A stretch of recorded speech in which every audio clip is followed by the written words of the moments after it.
ده معانا اول فيديو في القناه، ان شاء الله مكنش اخر فيديو في القناه على اخبار نادي الزمالك في ال24 ساعه الاخيره. اول خبر معانا طلب محمد صبحي الرحيل عن نادي الزمالك. كشف مصدر مقرب من محمد صبحي حارس مرمى الفريق الاول كره قدم بنادي الزمالك حقيقة تردد خلال الساعات الماضيه بشان طلب اللاعب الرحيل عن قلعه البيضاء. بقى بالنسبه لنا محمد صبحي مش لاعب ملتزم، لعب مش زي محمد عواد، اجتهد خد مكان لعب في سيراميكا وشوط ضربة جزاء قدام أحمد بالحاج. ومش زي المهدي سليمان لعب معرفش دي ضربة جزاء في الذهاب في الجزائر، بس اجتهد وخد حقه كمان، راح كأس العالم يعني كده اما اجتهد فخد نصيبه. الخبر اللي بعد كده إحصائيات مصر في كأس العالم كبيرة جدا، يعني مصر شاركت 3 مرات: 1930، 1990، 2018، ورابع مرة في 2022. مشاركنا آخر 3 مرات، يعني عدد المباريات كان 7 ولا فوز. تعادلنا مرتين، جبنا 5 أهداف. خسرنا 5 مرات، جبنا 12 هدف، دخل فيها 12 هدف. والهدافين التاريخيين محمد صلاح وعبد الرحمن فوزي، لاعب الزمالك السابق والمصري، بإحصائية غريبة. كل الدول العربية كسبت وخسرت اتعادلت. المغرب أكتر ضمن دولة كسبت، كل الدول العربية كسبت. المغرب في النسخة ديت تعادلت مع البرازيل، وكانت يعتبر معنى كلمة زنقة البرازيل معايا. وقطر كانت قدام سويسرا تعادلت 1-1. فاحنا عاملين أداء حلو. اه الخبر اللي بعد كده: عبد الحميد معالي مع الزمالك في طريقه إلى حل. خبر عبد الحميد معالي في طريقه إلى حل ومسألة تتعلق بفقد الانتظار النادي المغربي لدفع المالي الأول بإتمام الإجراءات. 900,000 دولار. اللعيب أصلا جه لعيب موهبة كبيرة وكل حاجة، كان يروح أصلا الدوري الدنماركي، أو يروح الدوري الدنماركي الدرجة التانية قبل ما يجي نادي الزمالك. بس اللعيب ما توفاش فمشى، رفع قضية على نادي الزمالك 900,000 دولار. خير قضية عمر فرج 2 مليون دولار، والزمالك تقريبا في طريقه الحل فيه. وزي دي مصدق خلاص، يعتبر دفعنا الفلوس اهوت، وكمان شهر ونص ياخد الدفعة التانية وهي وهينهي القضية بتاعته.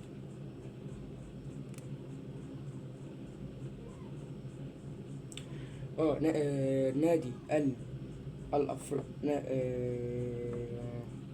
نادي الأفريقي التونسي بمناسبة تتويجه بالدوري التونسي في الفترة الماضية. اقترح النادي الزمالك قيمة وديتين. الودية الأولى في أواخر يوليو بعد كأس العالم في تونس، أواخر يوليو، بينما تجي المواجهة التانية في مصر موعد يحدد لاحقا بحسب جدول ارتباط الفريقين في الدوري أو في الكأس. بقى بالنسبة لي ماشي. بالنسبة لي انت ما عندكش فرق، بس تطلع لعيبة صاعدة وتعمل فترة إعداد قوية، مش أقل من شهر مثلا. فترة إعداد قوية معنى الكلمة. انت عملت فترة إعداد قوية بس مع إنيك فيريرا. يعني إنيك فيريرا أول ماتش كسب سيراميكا، تاني ماتش تعادل مع المقاول العرب، بعد كده قعد يكر بقى يكر لغاية اما مشى وجه بدله مين؟ أحمد عبد الرؤوف. فشل. جه تاني فشل. جه معتمد جمال خد الدوري، كان ممكن ياخد الكونفدرالية، اللي هو بس ضرب شيكوبانزا اللي ضيع جول. الخبر اللي بعد كده: كشف الإعلامي خالد الغندور آخر تطورات ملف تجديد عقد حسام عبد المجيد لاعب الزمالك مع النادي. وأكد الغندور عبر برنامجه استاد المحور إن حدث صالات مكثفة مؤخرا بين إدارة نادي الزمالك كل حسام عبد المجيد أسفرت عن اتفاق على عقد اجتماع قريب لحسم ملف التجديد عقده الذي ينهي بنهاية الموسم الجاري. بالنسبة لي حسام عبد المجيد بالنسبة لي طول بس، لعيب طويل مش لعيب جامد. هو في الاول هو لما طلع كان لعيب ما فيش حد كان مهتم بيه. هو زوالدو فيريرا العرابي البرتغالي لما جه طور منه وطور من لعيبه كتير، طور منه وطور من لعيبه كتير زي مين؟ زي محمد طارق وحسام عبد المجيد وسيد عبد الله نيمار اللي حاليا كسر الدنيا في البنك الاهلي. مش عارف مشينا ليه وجبنا مهدي سليم، مش عارف مشينا ليه وجبنا احمد ربيع. مش كان ويمثل حسام بن مجيد ركيزة لا غنى عنها في تشكيل الفارس الأبيض فرعون الأمر الذي يصنع حسن مستقبله على رأس زمام القلعة البيضاء. ده حسام عبد المجيد مش لاعب طويل، مش بيعرف يلعب برجله، مش زي محمد عبد المنعم، مش زي رامي ربيعة، مش عارف يلعب، مش عارف معرفش يلعب برجله، رجله ضعيفة، لو ضغطت عليه صح تعرف تقطع منه الكورة. ممدوح عباس أعلن الزمالك عن 6 قضايا كبرى. كشف الإعلامي هاني حتحوت في قناة مودرن سبورت عن مفاجأة قوية بشأن أزمة القيد، إيقاف القيد بالزمالك ومشاركة النادي الأبيض في دوري أبطال أفريقيا، وذلك بناء على رسالة مهندس ممدوح عباس رئيس شرف حل نادي الزمالك. حلو، 6 قضايا لسه قدامك تمن 10 تقريبا، 10 11 قضية 12 قضية، ولسه في قضية جوزيكو تمن مش مهم. وواصل بشأن أرض خبرين في خبر. وواصل بشأن أرض الزمالك البديلة، أقول للجميع خير خير خير. فيما يتعلق بالحديث عن الصفقات الجديدة في هذا الملف أترك المجال لنادي الزمالك ونادي الكورة.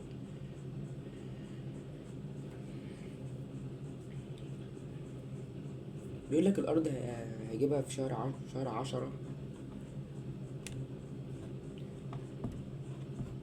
حلو، 6 قضايا في 6 قضايا وأنت لسه قدامك 12 قضية. حاول تساوي على الأقل مع 6 كمان وروح للفيفا. ما انت فاهمين ايه؟ او روح افريقيا على الاقل. الاعلام يكشف عروض خوان بتزيرة وموقف الزمالك منها. كشف الاعلام احمد حسن نجم الكرة المصري السابق العروض المقدمة الى خوان بتزيرة لاعب الزمالك موقف النادي الابيض منها. وقال قال احمد حسن عبر موقعه فيسبوك عبر موقعه في فيسبوك مصدر 3 عروض عربية لبتزيرة وقام مالية كبيرة وخيالية، والزمالك متمسك باستمرار حتى الان. الزمالك خوان بتزيرة لما جه يعتبر هو يعني جمهور نادي الزمالك، بعدها معتمد جمال، بعدها هو فريق الناس التيم بتاع نادي الزمالك، بس هو رقم 1 في التيم. لا، هو غير مستواك كليا في الناحية الهجومية أو الركيزة الهجومية. هو اللي كان يعتبر كان بيطلع في الكورة. الماتش بتاع المصري ده هو اللي كان بيحركك هجوميا، هو اللي كان بيتعب بالكورة. الماتش التاني في في الدوري المصري لما كسبنا 4-1 في تحت 7 ماتشات بتاع 6 ماتشات بتاع تحقيق البطل. فهو لعيب جامد الصراحة، لا يستغنى عنه. وكان هو عامل أول أسيست لعبيد دباغ. كشف الإعلام أحمد شوبير آخر تطورات اسم إيقاف القيد بنادي الزمالك، مؤكدة أن إدارة نادي الزمالك تقترب من إنهاء عدد من القضايا التي تورط القلعة البيضاء خلال الفترة الحالية.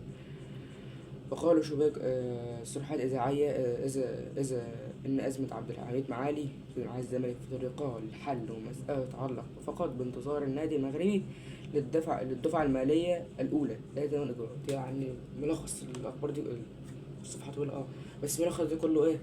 اللي مستنيين الدفعة الأولى زي ده واحد مصدق كده دفعت له الدفعة الأولى 400,000 دولار أو 405,000 دولار فك ناقص بس اللي هو يعني من الفيفا واللي هو الزمالك سوا معايا دفع لي أول دفعة. عبد الحميد معالي ناقص بس يدفع بس برضه أول دفعة وخلاص هتساوي معاه. وهنا انتهت حلقتنا في الأخبار.